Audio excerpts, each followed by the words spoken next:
భగవద్గీత 5వ అధ్యాయము కర్మ సన్యాస యోగము. అర్జున ఉవాచ సన్యాసం కర్మణాం కృష్ణ పునర్యోగం చ శంససి యత్ శ్రేయః ఏతయోరేకం తన్మే బ్రూహి సునిశ్చితం.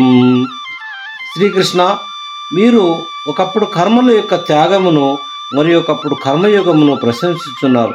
కావున ఈ రెండింటిలో ఏది శ్రేష్టమైనదో నాకు నిశ్చయించి ఒక్కదాని గురించి చెప్పండి. సన్యాసము గొప్పదా, సంసారం గొప్పదా అనేది అర్జునుని యొక్క సందేహం.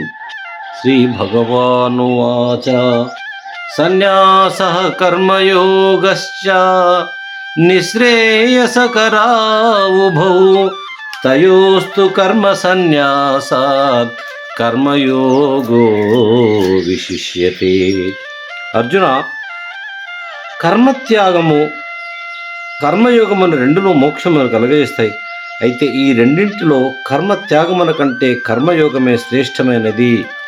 అనగా సన్యాసము కంటే సంసారమే నిశ్చయమైనది, ఉత్తమమైనదని భగవానుడి యొక్క ఉద్దేశం. జ్ఞేయః స నిత్య సన్యాసీ యో నద్వేష్టి న కాంక్షతి నిర్ద్వంద్వో హి మహాబాహో సుఖం బంధాత్ ప్రముచ్యతే. అర్జున, ఎవడు దేనిని కూడా ద్వేషింపడో దేనిని కూడా కోరడో అట్టివాడు ఎల్లప్పుడూ సన్యాసి అని తెలియదగని. ఎలయనగా ద్వంద్వమును లేనివాడు సులభముగా సంసార బంధము నుండి విముక్తుడు కాగలడు. సాంఖ్యయోగౌ పృథగ్బాలాః ప్రవదంతి న పండితాః ఏకమప్యాస్థితః సమ్యక్ ఉభయోర్విందతే ఫలం. జ్ఞానయోగము కర్మయోగము వేరువేరని అవివేకులు పలుకుతారు, కానీ వివేకవంతులు కాదు.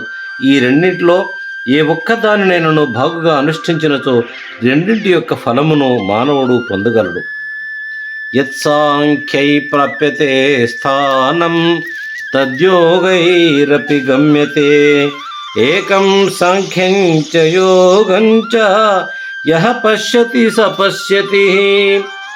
జ్ఞానయోగులచే ఏ స్థానము పొందబడుచున్నదో అది కర్మయోగుల చేతను పొందబడుతున్నది. జ్ఞానయోగమును కర్మయోగమును ఒక్కటిగా చూచువాడే నిజముగా తెలిసినవాడగును. సన్యాసస్తు మహాబాహో దుఃఖం ఆప్తుమయో గతః యోగయుక్తో మునిర్బ్రహ్మ అచిరేణాధిగచ్చతే. అర్జున, జ్ఞానయోగమైతే కర్మయోగము లేకుండా పొందుటకు కష్టతరమైనది. కర్మయోగముతో కూడిన మననశీలుడు శీఘ్రముగా బ్రహ్మమును పొందుచున్నాడు. కానీ సన్యాసం అనేది దుఃఖానికి కారణమవుతుంది అని చెప్తున్నాడు భగవానుడు. యోగయుక్తో విశుద్ధాత్మా విజితాత్మా జితేంద్రియః సర్వభూతాత్మభూతాత్మా కుర్వన్నపి న లిప్యతే.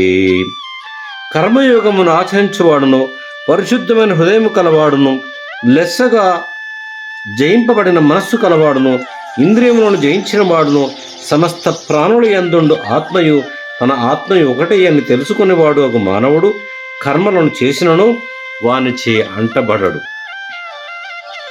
నైవ కించిత్ కరోమీతి యుక్తః మన్యేత తత్వవిత్ పశ్యన్ శృణ్వన్ స్పృశన్ జిఘ్రన్ అశ్నన్ గచ్చన్ స్వపన్ శ్వసన్ ప్రలపన్ విసృజన్ గృహ్ణన్ ఉన్మిషన్ నిమిషన్నపి ఇంద్రియాణీంద్రియార్థేషు వర్తంత ఇతి ధారయన్.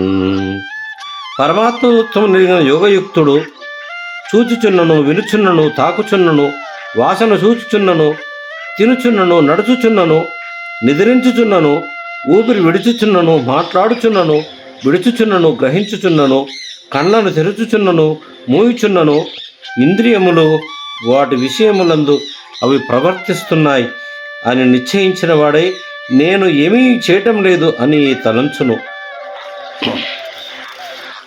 బ్రహ్మణ్యాధాయ కర్మాణి సంగం త్యక్త్వా కరోతి యః లిప్యతే న స పాపేన పద్మపత్రమివాంభసా. ఎవడు తాను చేయు కర్మలను పరమాత్మకు అర్పించి సంఘమును విడిచి చేయుచున్నాడో అట్టివాడు తామరాకు నిడిచి అంటబడినట్లు పాపం చేయి అంటకుండా ఉంటాడు. ఓం నమో భగవతే వాసుదేవాయ.